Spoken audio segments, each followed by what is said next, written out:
So earlier on, I went to go and see Jane Schonbrun's new movie, Teenage Sex and Death at Camp Miasma. Now, I was not a big fan of their previous film, I Saw the TV Glow. Looked amazing visually, but there was so many metaphors that didn't really lead anywhere for me. But I was hoping that Teenage Sex and Death would be a little bit better than that film. And I'm happy to say that I thought it was a little bit better than I Saw the TV Glow, but this film really did not resonate with me still. Now, just like I Saw the TV Glow, this film looks absolutely beautiful visually. I really like that they're harkening back to the 80s style of filmmaking where they're using matte paintings for backgrounds. There's certain camera movements that fit an 80s movie. The film grain is a really nice touch. The colours really pop out. I also think the acting was very strong from Gillian Anderson and Hannah Einbinder. Apologies if I said that last name wrong. They're really good in this movie. And one problem I had with I Saw the TV Glow was that the acting was very dry and very uncanny. And it's pretty much a stylistic choice. And I don't really know what the thinking was there. But here, there is a lot more personality. But where I start to have issues with the movie is with the story.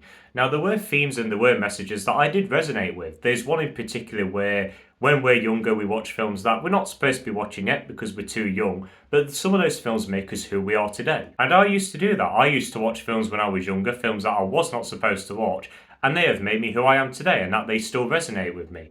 They're not slasher films with a lot of sex, mainly comedies and dramas, but you get what I mean. I still can resonate with that idea. This movie takes it in the direction, though, towards queer people and people in the trans community. And one thing I will always praise Jane's films for is that they really do resonate with people in those communities, and they feel like they are being seen through their movies. And that is amazing. I feel like we need more directors who can do that, to be honest. However, I'm not part of those communities. So there are some messages and there are some themes in these movies that I will not understand. And ever since I've seen this movie a couple hours ago, I've read articles, I've watched videos of people giving their own interpretations of the movie, and there are still some parts of this film that I really do not understand. And I'm not saying that if you're not gay and you're not trans, you can't watch this movie and you won't understand it. If we apply that logic to any other film, I won't understand films about women because I'm a man.